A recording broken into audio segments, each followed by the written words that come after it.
Antes de falar dos 3 mundos, eu quero te falar 3 coisas.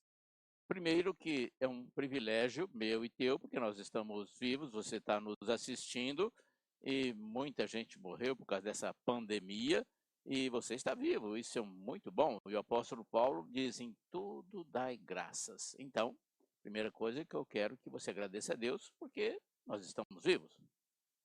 Segunda coisa, quero lembrá-los que o planeta Terra está cheio de vírus. O Covid está esparramado por toda parte. Porém, o Espírito de Deus, o Espírito Santo de Deus, também está por toda parte. Então, aquieta a tua alma, se tranquilize e tenha as medidas de segurança e vai dar tudo certo. Terceira coisa, eu imagino que essa palavra os 3 mundos talvez tenha um conflito. Você sempre ouviu falar que tem um mundo só, e tem o planeta Terra, Marte, Júpiter, Saturno, Urano, tem as estrelas, tem o Sol, tem cometas e meteoros, e tem as galáxias, e Andrômeda, e Via Láctea. Este é o mundo que nós vivemos e você sempre ouviu falar. Então, essa palavra 3 mundos parece que é um pouco estranha. Também observe que a palavra reino, que nós vamos usar aqui hoje, ela também tem algumas interpretações diferentes. Na faculdade estudei muito, aprendi muito que tinha o reino vegetal, o reino animal e o reino mineral. E alguns cientistas e autores dividiam também seres brutos e seres vivos. Os seres vivos, vegetais e animais, os seres brutos, o reino mineral. E no mineral, os seres brutos como rochas e a crosta terrestre, por exemplo, e os minerais, enfim, sem vida. Agora, depois que eu me tornei pastor e comecei, a estudar a Bíblia, eu vi que tem o reino de Deus e o reino das trevas. Então, tudo isso é muito relativo. Mas eu quero te falar sobre 3 mundos. E olha, eu gostaria muito da tua atenção. Aliás, estou percebendo que muita gente está chegando, entrando. Eu agradeço a audiência, a atenção deste público. Olha, pastor Leandro, lá de Rio Preto, nos prestigiando. Pastor André, olha a pastora Juliana, que bom, é uma alegria, é um povo de Deus que tem nos ajudado bastante.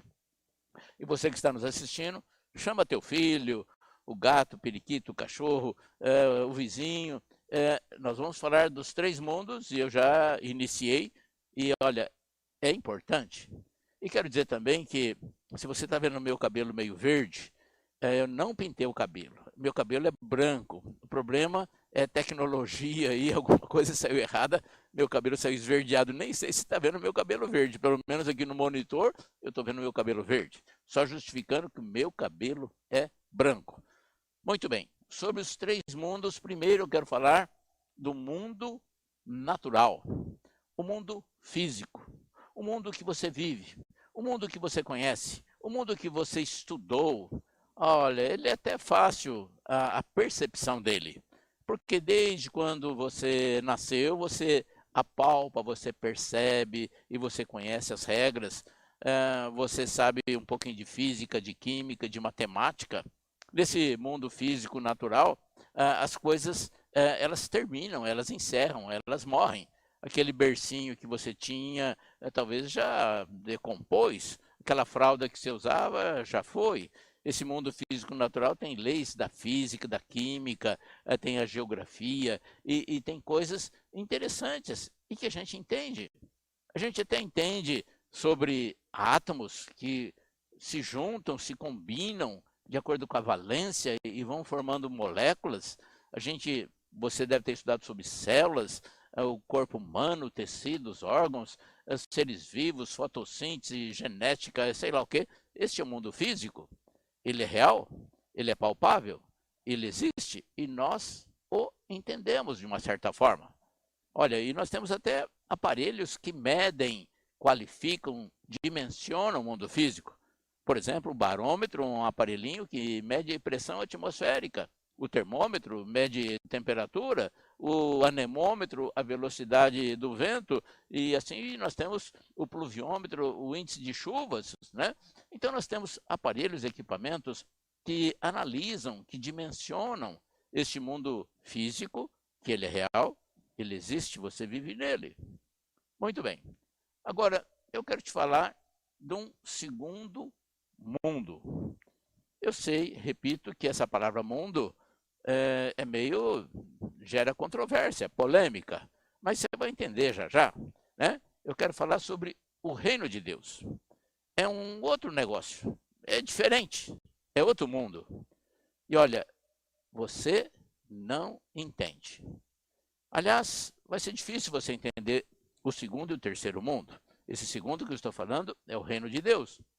E eu vou te convencer que você não entende, e nem eu entendo. Por exemplo, você consegue entender como que Deus nunca nasceu e nunca vai morrer? Não, você não entende. Você entende como que Deus está aqui, onde nós estamos gravando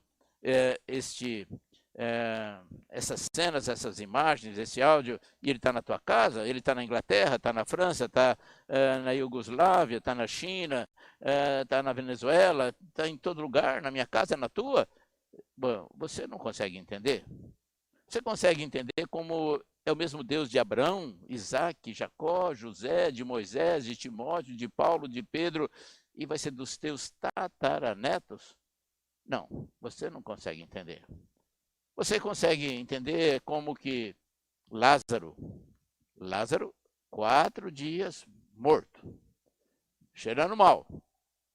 De acordo com o mundo natural, ele não poderia viver. Sangue, plasma, já tinha separado. O sangue estava coagulado. O cérebro dele sem oxigênio. As proteínas desnaturadas. Olha, não tinha condições. O mundo natural não tem jeito de explicar como Lázaro, depois de 4 dias, mediante uma ordem de Jesus, Lázaro, vem para fora. E o homem saiu andando. Não, você não consegue entender. Eu olho para aquela grandiosidade da palavra de Deus e eu não consigo entender. Mas eu sei que é real, que existe, que é de fato, que Lázaro ressuscitou. Eu não consigo entender como aquela muralha de Jericó, que segundo os estudiosos era larga e alta, dava para andar um trator em cima dela. E de repente, com um povo glorificando a Deus, tocando trombeta e dando voltinha em volta daquela enorme muralha, ela caiu. Não, a gente não entende como. Eu olho para a passagem bíblica que os ossos de Eliseu morreu, foi enterrado, e Eliseu era um profeta cheio de Deus, tinha uma unção sobre ele maravilhosa. E se você não conhece a história de Eliseu, vai lá, acompanha Elias, Eliseu, e você vai ver. Mas o homem morreu. Enterraram ele lá numa cova. Passaram-se os anos, o tempo, e de repente tinha um outro funeral, um outro cadáver, um defunto, e eles iam enterrar ali no cemitério. Mas de repente os inimigos, os amalequitas, começam a invadir o território. E a Bíblia diz que na correria, por causa da invasão, eles pegam aquele cadáver e jogam na cova de Eliseu. Do jeito que o cadáver bateu na cova de Eliseu, no esqueleto, no corpo dos restos mortais de Eliseu, a unção que estava sobre ele fez com que esse cadáver ressuscitasse. O homem saiu vivo, bateu no osso e saiu, ricocheteou e saiu vivo andando. Eu imagino que foi um susto, né?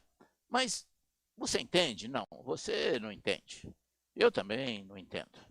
Eu não consigo entender a grandeza de Deus. Este segundo mundo que nós estamos falando, o reino de Deus, ele é totalmente diferente do reino natural que nós vivemos. As leis, os princípios do mundo natural, que é o primeiro mundo que nós estamos falando, são muito frágeis perto do mundo do reino de Deus. E o reino de Deus, ele tem muito supremacia, sobre poder, sobre o mundo físico. E olha, já nós vamos falar do terceiro mundo, que é o reino, o mundo do diabo, de Satanás. Eu sei que você não gosta de ouvir falar de Satanás, mas ele é real. Ele existe, não vamos falar já. Agora escute bem, preste bem atenção no que eu vou te falar.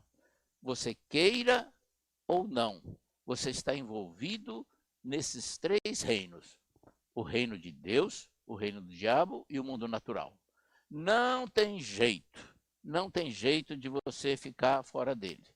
Você está comprometido, envolvido, queira ou não, com esses três mundos que nós estamos tentando te explicar. E olha, pela minha idade, pelos meus cabelos brancos, que não são verdes como aparece, eu tenho credencial para falar dos três. Porque eu sou biólogo, estudei muito ciência, física, química, antropológica, biologia, mas eu sou pastor também e a gente tem uma experiência desses dois mundos, de Deus e do diabo.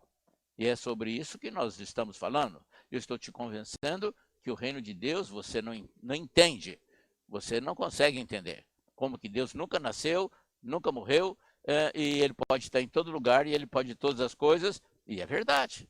Eu creio nisso. E olha, eu tenho experiências e uma prática de vida que atesta essas verdades que eu estou te falando. Eu não coloco em dúvida nenhuma o reino de Deus. E olha que eu estudei evolução, eu estudei genética, eu estudei Charles Darwin, amo esse cientista, o respeito, e olha, eu leio o livro de Gênesis e fico maravilhado com as coisas que Deus faz. Eu conheço bem a ciência, bem não, um pouquinho da ciência, e conheço um pouquinho também da Bíblia, do reino de Deus, estou aprendendo. Eu sou um eterno aprendiz, estudo muito, muito até hoje. Então, o reino de Deus, ele tem grandes influências sobre o reino natural. E a gente não entende como. Você consegue entender como aquele homem chamado Sansão, ele tinha uma musculatura e uma força sobrenatural, porque não era natural. Ele, com um pedacinho de osso, uma queixada de jumento, ele matou 1000 filisteus. Olha, nem se ele fosse amigo do Bruce Lee, especialista em Kung Fu, artes marciais, fizesse a melhor academia do mundo, com um pedacinho de osso, ele não poderia matar 1000 filisteus se não tivesse a força sobrenatural de Deus, do reino de Deus, sobre a vida dele. Então nós estamos falando não do reino de Satanás, estamos falando do reino de Deus. Então eu quero que você entenda que este mundo dos três mundos, eles se envolvem, se interrelacionam, se interdependem e nós decidimos muitas coisas. Então, este reino de Deus você não entende. Eu não consigo entender como que água pode ser transformada em vinho. Olha, o vinho tem uma série de moléculas que a água não tem. Você aprendeu na escola que a água tem H2O e alguns sais minerais. Mas o vinho, ele tem álcool, ele tem carbono, ele tem hidrogênio, ele tem oxigênio, ele tem carboxila, ele tem uma série de ligações químicas e cor diferente, enfim, ele é totalmente diferente de água. E Jesus transformou a água em vinho. Nós não podemos entender nesse mundo natural como que 2 peixinhos e 5 pães podem alimentar 20.000 pessoas, mas isso aconteceu. Pelo mundo natural, você calcula que você quer saber se uma madeira vai afundar ou não na água, você pega, imagina um litro de madeira e você pesa. Se deu mais de 1 quilo, ela vai afundar. Agora você pega 1 litro de qualquer elemento, madeira, isopor, o que você quiser, e se deu menos que 1 litro, ela vai flutuar, porque a densidade da água é 1. O que tem mais que 1 afunda. O que tem menos que 1 boia. É simples, é lei da densidade. Agora, o corpo humano tem uma densidade maior que 1. Então, Jesus não podia andar sobre as águas. A lei natural não permite que Jesus ande sobre as águas, mas ele andou sobre as águas.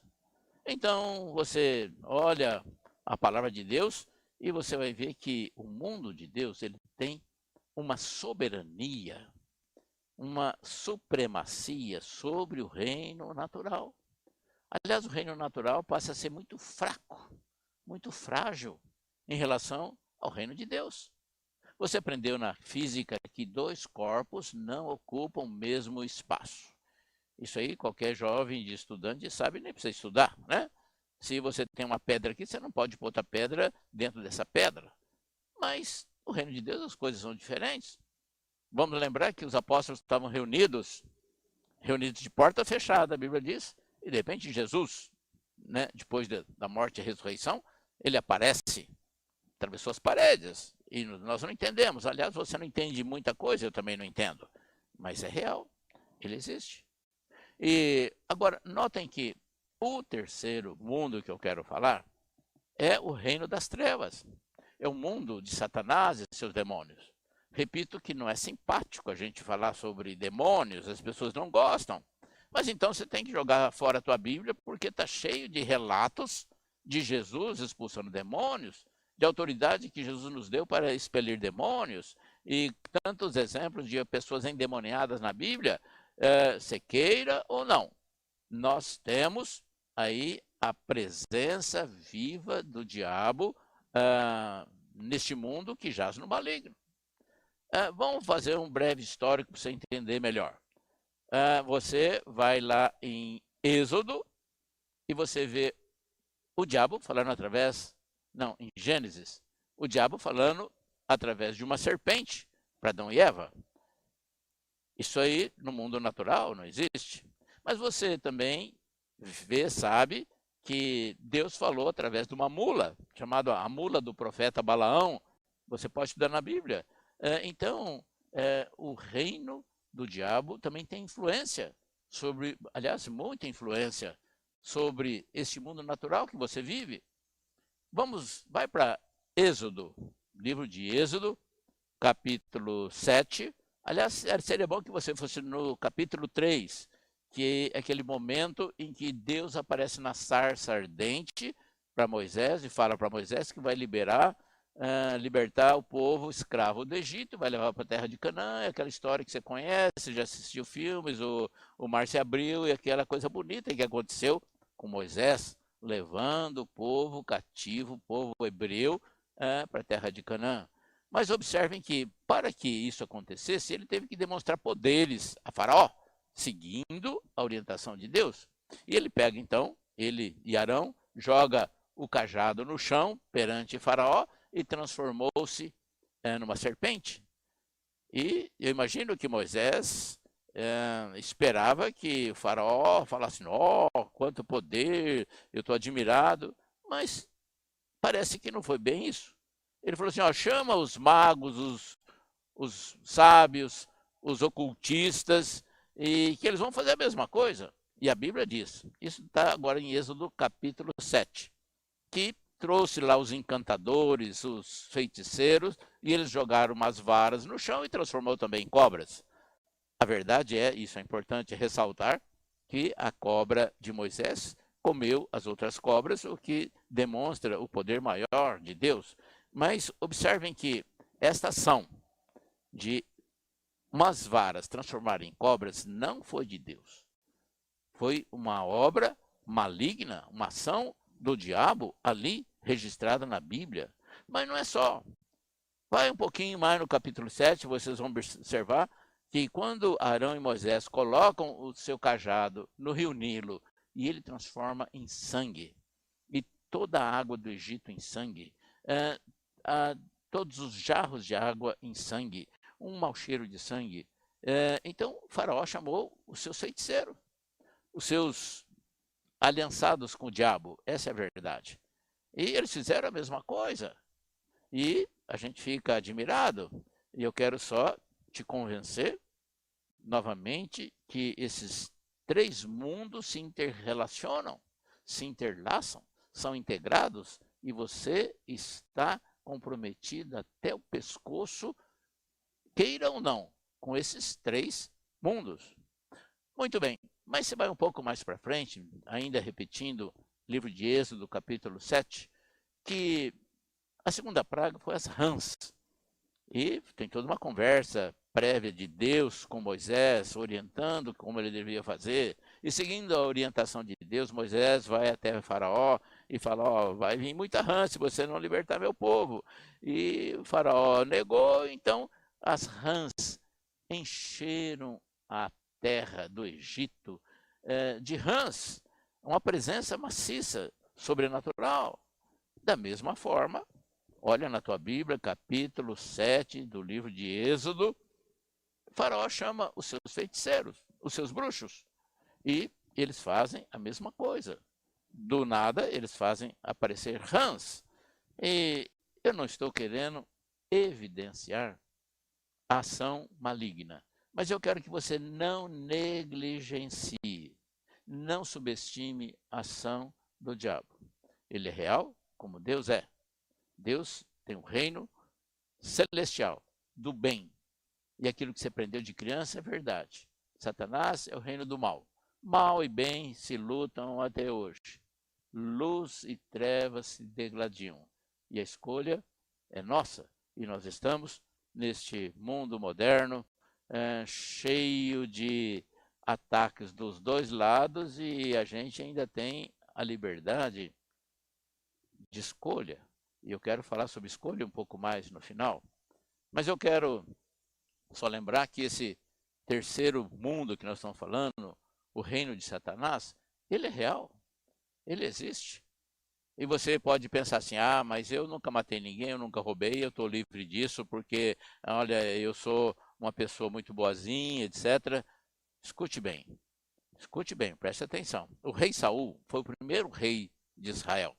Ele foi ungido pelo profeta Samuel por ordem de Deus. Deus escolheu o rei Saul para que ele fosse o primeiro rei de Israel.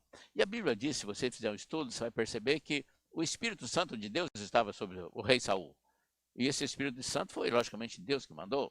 Mas, de repente, ele começa a fazer coisas erradas, começa a desobedecer, e o Espírito Santo de Deus saiu do rei Saul e um espírito maligno passou a atormentá-lo.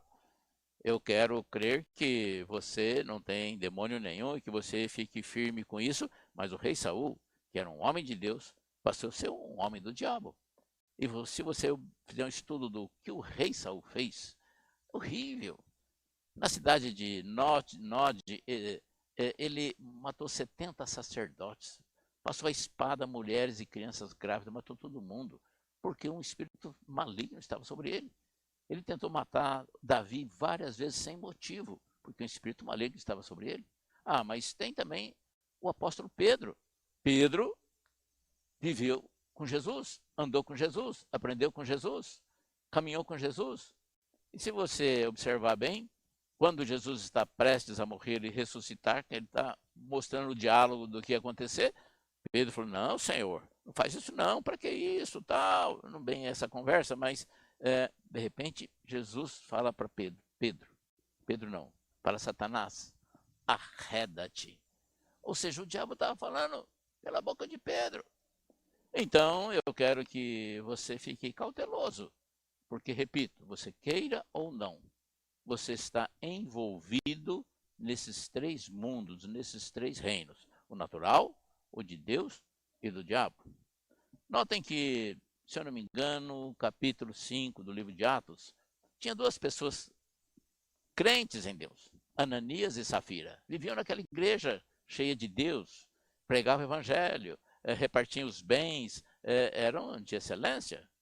E talvez tão crentes ou cristãos como você que nos assiste, mas de repente começaram a fazer um plano meio mentiroso, vender uma fazenda por alguns milhões de dólares, isso é por minha conta, e falaram, não, vamos falar que nós vendemos por menos, a gente dá um dinheirinho lá, eles vão ficar felizes.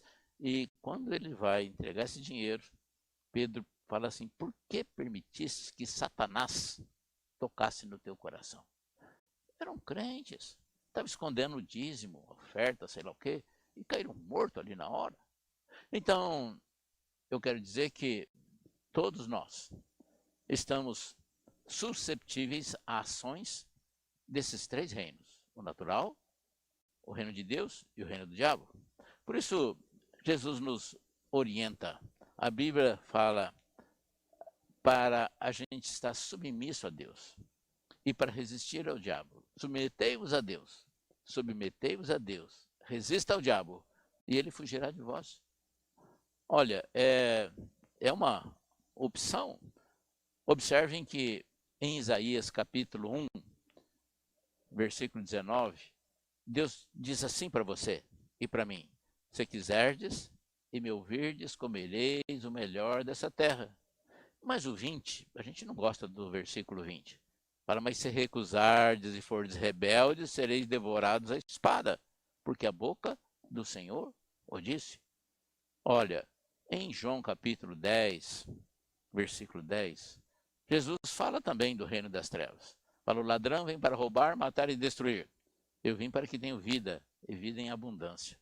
Você que nos assiste, eu gostaria muito que você escolhesse vida em abundância. E esse ladrão que vem para roubar, matar e destruir, ele é bem real, e ele é bem vivo.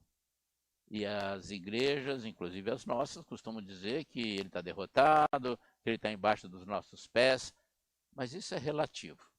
Se você ficar lá na porta do cemitério, você vai ver muito traficante morto, muita gente assassinada, muita prostituta morrendo, muita gente má indo para o inferno.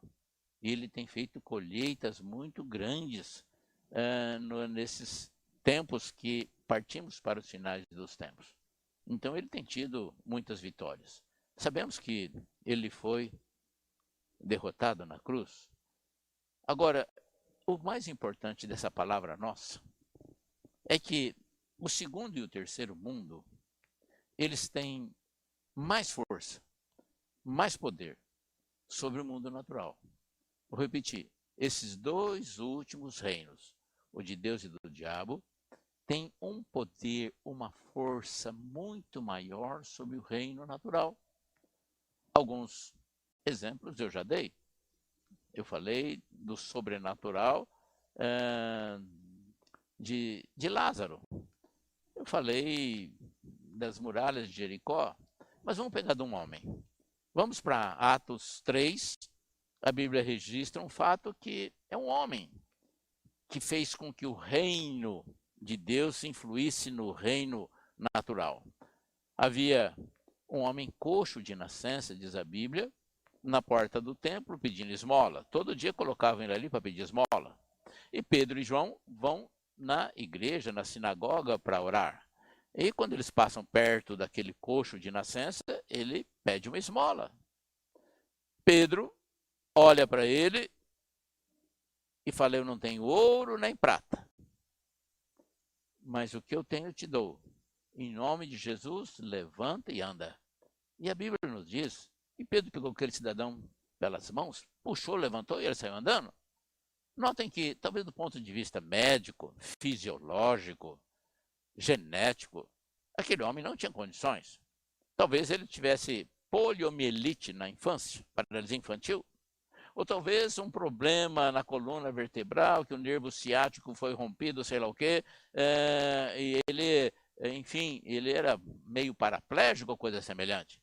Então, a ciência não tinha condições de explicar. Mas, de repente, Pedro, um homem, ele pega o cidadão pela mão e levanta e o homem sai andando.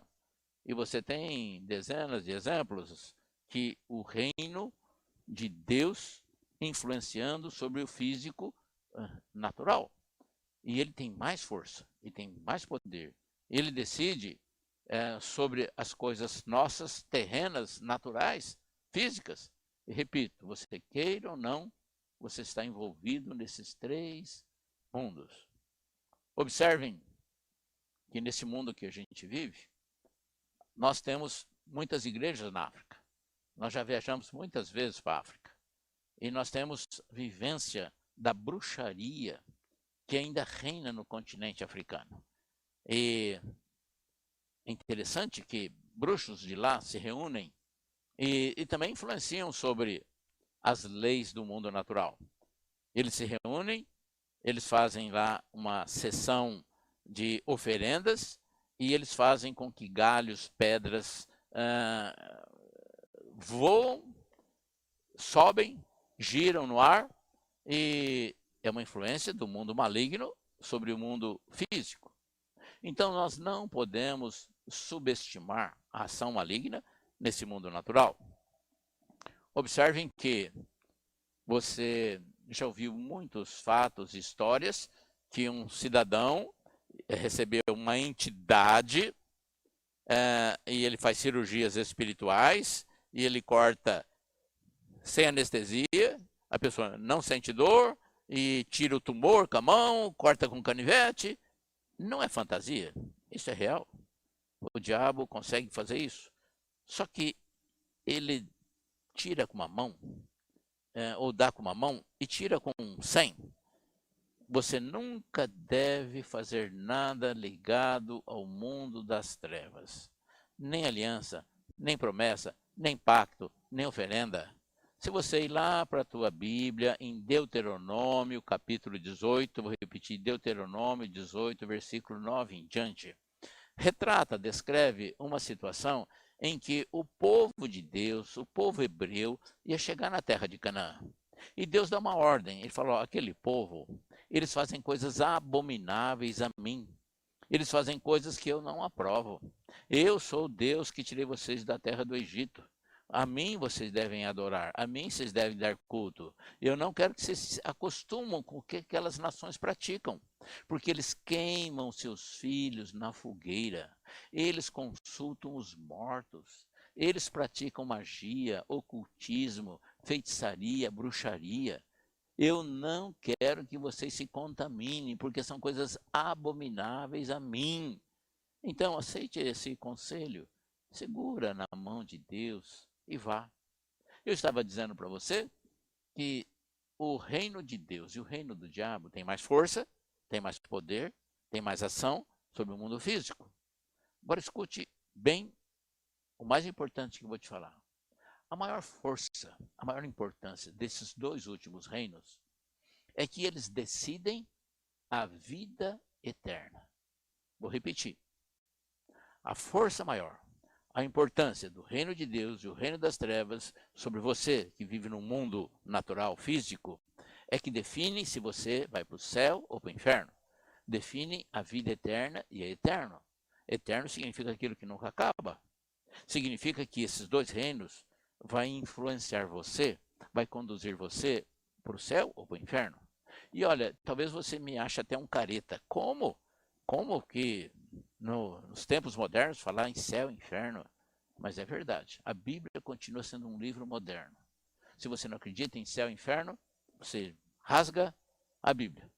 Se você não acredita em vida eterna, então Jesus foi um falastrão, foi um demagogo. Ele disse, eu sou a ressurreição e a vida. Aquele que crê em mim, ainda que morra, viverá. E olha, e está cheio de exemplos na Bíblia, que você tem que decidir, como está escrito aí no nosso monitor, que o céu e o inferno, com Deus ou com o diabo, é você que vai decidir. Isso é muito importante. Isso decide o teu futuro, porque é a vida eterna. Você decide o que vai ser na vida eterna. Sabe o que vai acontecer nesse mundo natural, físico, que é menos importante? Daqui a 80, 100 anos, você vai virar pó. Você vai morrer, porque muitos já morreram, e você vai morrer um dia também. Mas a vida após a morte é real. E você decide qual o percurso que você quer fazer, com Deus ou com o diabo.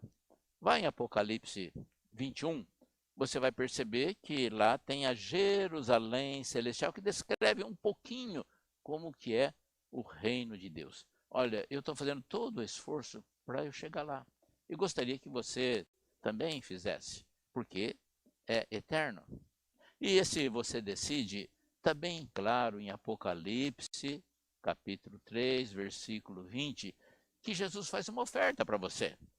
E essa oferta, eu estou repetindo, lá está escrito, eis que estou à porta e bato. Se você ouvir a minha voz, abrir a porta, entrarei em sua casa, serei com você e você comigo. Mas notem que eu posso inverter o versículo sem tirar a verdade dele. Eis que estou à porta e bato. Se você não ouvir, se você não abrir a porta, eu não entro.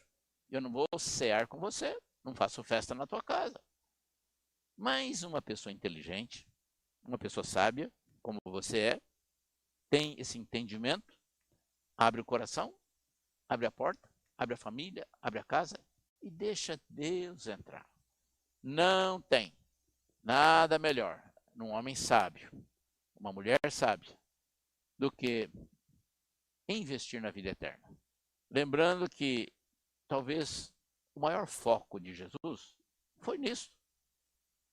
E ele disse para a gente acumular tesouros inesgotáveis lá no céu, onde a traça não ataca, a ferrugem não corrói, o ladrão não rouba, e a gente fica correndo atrás do vento, atrás de coisas que você não vai levar nada. Pouco é necessário. Jesus disse para Marta, junto com Maria, e eu queria te lembrar que pouco é necessário. Eu quero, como um homem de cabelos brancos, pastor e apóstolo, mas muito mais servo, que me esforço muito para seguir os mandamentos do Senhor. Eu quero desejar e quero desafiar você a se ligar nesse reino natural que você vive com o reino de Deus.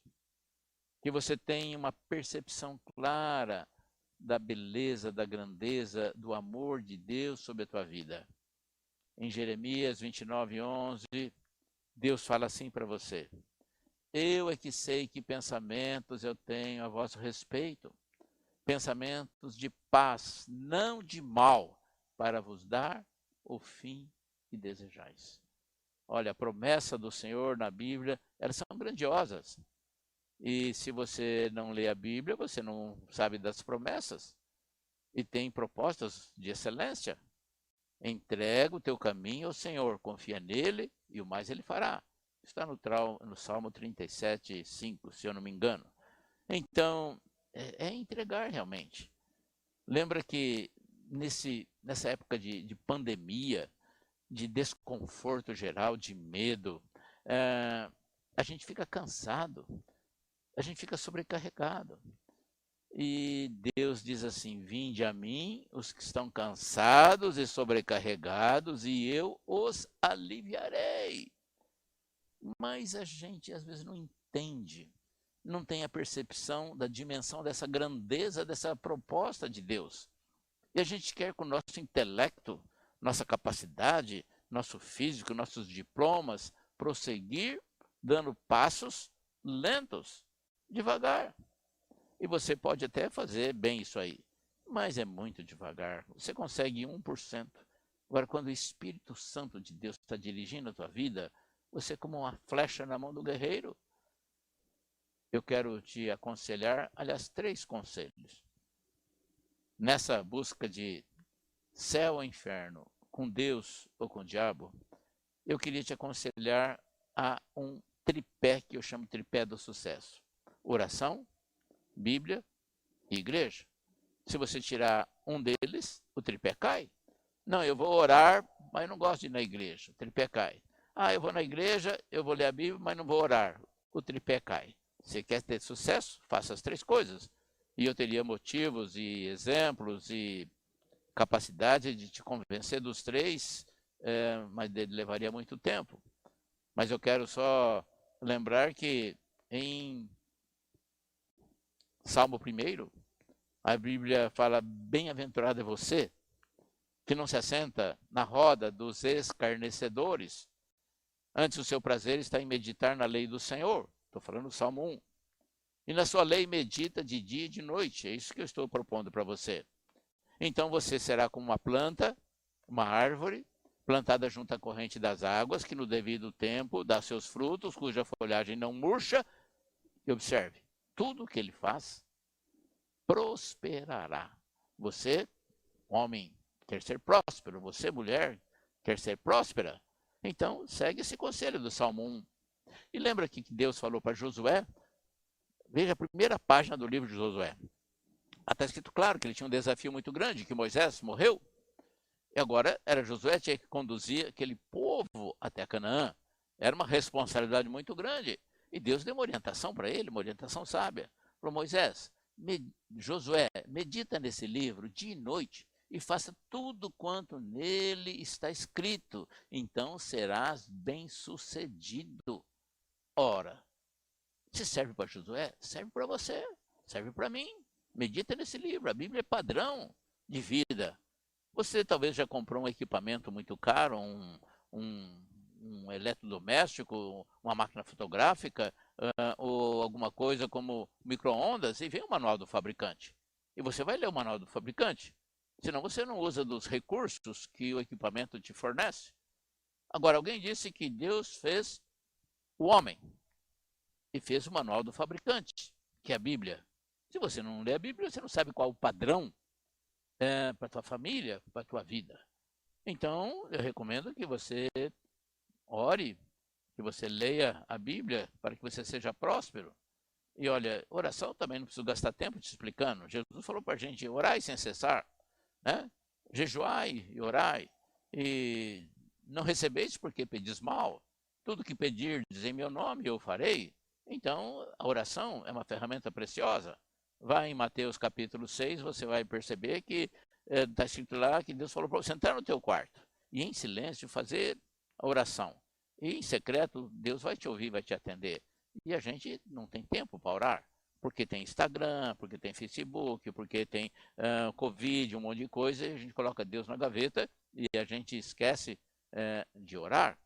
Eu quero te recomendar que você seja um homem ou uma mulher de oração, que você leia a Bíblia e que você procure uma igreja. Tem dezenas de igrejas aí bem perto de você, de excelência, pregam a palavra, tem louvores, tem adoração, e se você não pode ir presencial, assista pela internet, isso é muito bom, você exercita a fé. Então, esse é o tripé do sucesso: oração, Bíblia e igreja. Isso te ajuda a decidir o teu futuro, a vida eterna. Eu já estou encerrando e quero agradecer muito a tua atenção. Mas eu quero repetir que esse conselho de um homem de cabelos brancos é sábio, porque não é sabedoria humana, é baseado na palavra de Deus. A vida e a morte estão no poder da mente. Colhe do seu fruto o que bem a utiliza. E Deus quer que você viva e que você tenha vida em abundância, que a tua luz brilhe, que você seja sal da terra e que todos possam ver em você o reflexo da graça de Deus sobre a tua vida, sobre os teus filhos. Lembrando que em Êxodo 20, fala dos 10 mandamentos, lá está escrito que ele vai abençoar 1000 gerações daqueles que me amam. Querido, olha que privilégio. Se você tem compromisso com Deus, 1000 gerações futuras serão abençoadas. Então, por estas razões e as demais que nós falamos, eu quero que você entenda que não tem nada mais importante, melhor nessa vida do que buscar a presença de Deus. Eu disse que o mundo sobrenatural de Deus e do diabo, eles prevalecem sobre as leis do mundo natural. Por exemplo, a estatística é uma ciência. Você joga um dado para cima, a probabilidade matemática de cair número 5 é de 1/6, porque ele tem 6 faces. Você joga uma moeda para cima, 50% de chance de cair cara ou cair coroa. Isto é matematicamente explicável, é estatística, que é uma ciência. Agora, a estatística de Deus, ela supera a estatística dos homens. Observe que no Salmo 91, fala de 11.000 mortos. Cai 1.000 ao teu lado, 10.000 à tua direita, são 11.000. Mas está escrito, tu não serás atingido. Porque a probabilidade, se 11.000 cair ao teu lado, era você cair também. Qualquer matemático calcula isso. Eu não sou matemático, mas eu acho que 99% de chance era você cair. Mas tu não serás atingido. Essa é a promessa do Senhor. Não para todos, para aqueles que habitam no esconderijo do Altíssimo e descansam à sombra do Onipotente, que se refugiam no Senhor. Praga nenhuma chegará à tua casa. Está escrito tenda lá, você não vive em tenda, você vive em casa. Praga nenhuma chegará à tua casa. Está escrito no Salmo 91. O Covid é uma praga. Deixa Deus tomar conta e você vai perceber que as coisas mudam. Encerrando, eu quero agradecer cada pessoa que nos assistem, que participaram conosco. Quero profetizar a bênção, a paz, a saúde sobre você, a tua família, teus negócios. Agradecer muitas pessoas que estão orando por nós, em especial o pastor Leandro, a pastora Priscila, que nos ajudaram tecnicamente a conduzir este momento precioso. Eu te abençoo em nome de Jesus e te agradeço. Um grande abraço.